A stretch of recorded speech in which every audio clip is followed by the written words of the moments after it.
मुल्क पाकिस्तान को हमने ला इलाहा इल्लल्लाह मुहम्मद रसूलुल्लाह की बुनियाद पर हासिल किया, उस मुल्क पाकिस्तान में पिछले दिनों सिंध की धरती पर एक अमर जलील जिसका ज़ाहिरी नाम है लेकिन वो जलील है, उसने अल्लाह रब्बुल इज़्ज़त की शान में बहुत बड़ी गुस्ताखी की। नकले कुफ्र न बाशद, लेकिन फिर भी ज़बान जलती है कि वो मुल्क जिसे हमने ला इलाहा इल्लल्लाह मुहम्मद रसूलुल्लाह की बुनियाद पर हासिल किया। और कुरान पाक में अल्लाह ताला फरमाता है वलिल्लाहिल इज़्ज़तु वलिरसूलिही वलिलमोमिनीन, इज़्ज़त तो अल्लाह ही के लिए और उसके रसूल के लिए और मोमिनों के लिए है। लेकिन अभी तक हुकूमत पाकिस्तान हो या रियासत पाकिस्तान हो, तमाम ज़िम्मेदार हों, वो अभी तक भंग पी कर सो रहे हैं। और अगर कोई वाक़या हो गया तो फिर कहेंगे जी कानून हाथ में ले लिया जाता है कि उस अल्लाह रब्बुल इज़्ज़त के इतने बड़े गुस्ताख को अभी तक काबिल गिरफ्त क्यों नहीं किया गया। ये वो मुल्क है जिस मुल्क में अगर किताब के टाइटल पर चंद बाइख्तियार और साहिब इक़्तिदार लोगों की तस्वीर आ जाए तो इस किताब को मार्केट में आने से, छपने से रोक दिया जाता है, अगरचे वो कितने ही बड़े सहाफ़ी की क्यों ना हो।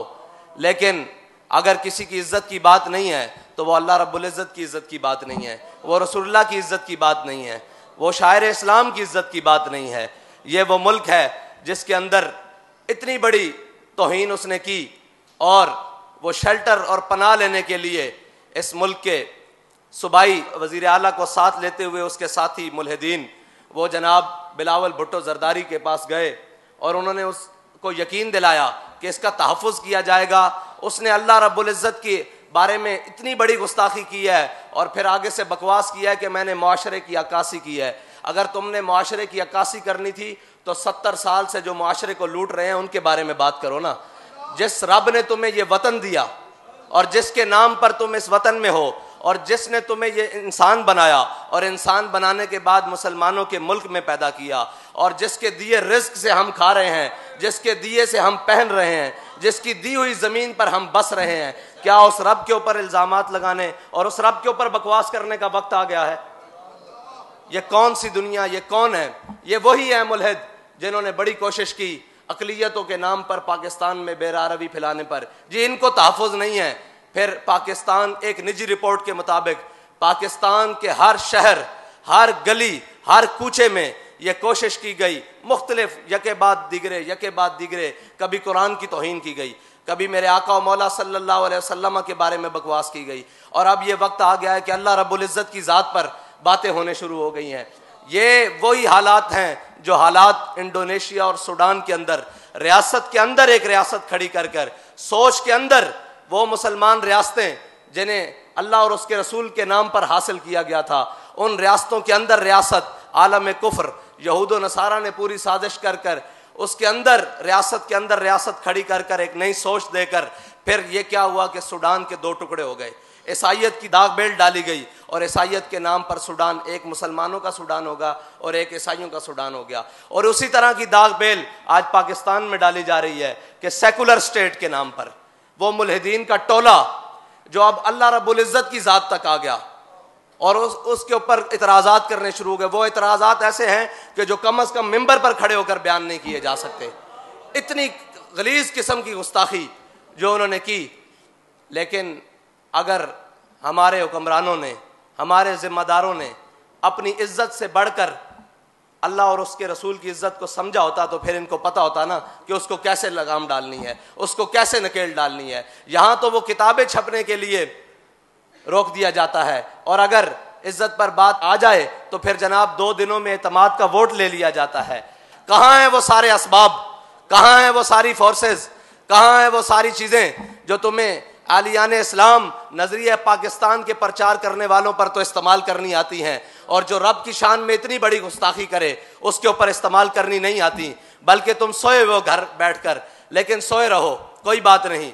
तुम्हें पता ही नहीं है कि तुम्हारे सोने से मुल्क का हशर क्या हो जाएगा और मुल्क को किस जानिब लेकर तुम चले जाओगे और किस जानिब ये मुल्क चला जाएगा और क्या इसके नताइज निकलेंगे।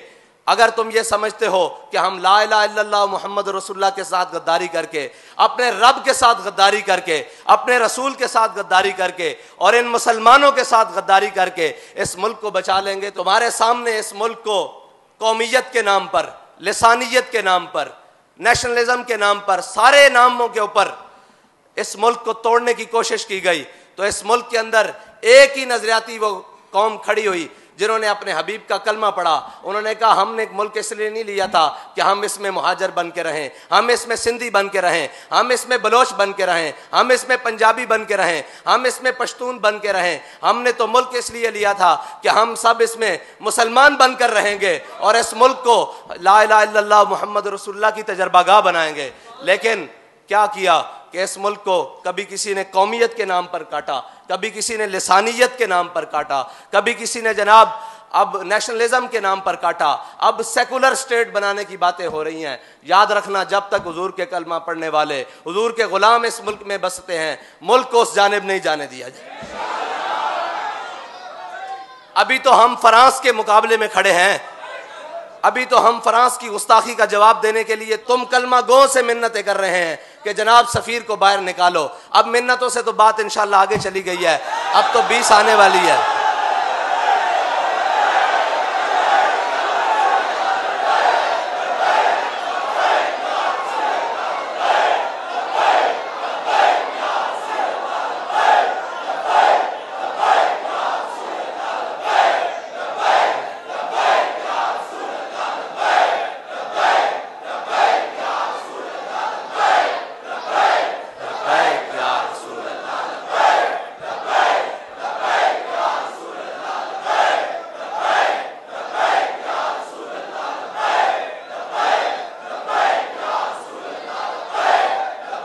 अब इल्तिजाओं से बात आगे बढ़ चुकी है, 20 आ रही है। कहते हैं जी ईद से पहले पहले।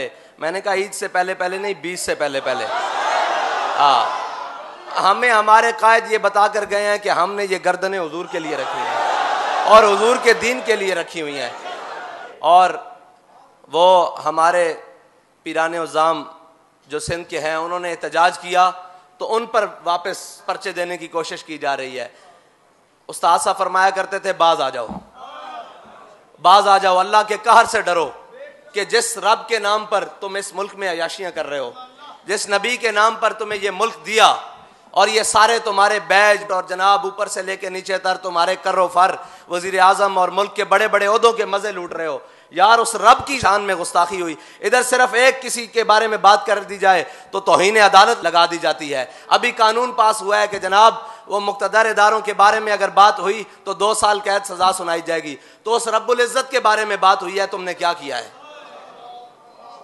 किसी की इज्जतें क्या जाने हम, किसी की शोहरतें क्या जाने हम, कोई इज्जतें किसी की नहीं। सबसे पहले वलिल्लाहिल इज्जतो वलि रसूलिही वलिल मोमिनीन वलाकिन्नल मुनाफिकीन ला यालमून। ये तो कुरान का फैसला है। हम आपसे ये मुतालबा करते हैं कि उस जलील को गिरफ्तार करो और उसको कैफरे किरदार तक पहुंचाओ। जिस कानून की तो मार लेते हो जी, कानून हाथ में लिया, अब किसने कानून हाथ में लेना है? जिनके हाथों में कानून है वो तो टुंडे बने हुए हैं और उनका हाथ हिल ही नहीं रहे। और यहां पर जरा सिर्फ लब्बैक वाले बाहर निकल आए तो जनाब गाड़ियां भी पहुंच जाती हैं और जनाब फोर्सेस भी पहुंच जाती हैं। जी क्या होने लगा है यहाँ तो हुजूर का नाम बुलंद होने लगा है, वहां गुस्ताखी हुई है, तुम क्यों नहीं पहुंच रहे? कि अल्लाह ताला की शान में गुस्ताखी, हुजूर के गुस्ताखों को जवाब न देना। इकबाल कहता है गिला जफाए वफा नुमा हरम को जो अहले हरम से है। इकबाल कहता है ये जो हरम में बैठे हैं ना, पाकिस्तान हरम है ना, ये रसूलुल्लाह के नाम पर हासिल हुआ है। इकबाल कहता है गिला जफाए वफा नुमा हरम को जो अहले हरम से है, किसी बुत कदे में बयान करूं तो सनम भी कह दे हरी हरी। कहता है किसी सनम, किसी बुत के सामने बयान करूं ना तो वो भी कहे कि वाह मुस्लिया वाह, तू उस वादउला शरीक का कलमा पढ़ता है जिसके बारे में गुस्ताखियां हो रही हैं और तू घर में मजे से बैठा हुआ है और तेरी रियासत के जनाब तमाम जिम्मेदारान घर में सो रहे हैं, उन्हें पता ही नहीं है कि हो क्या रहा है।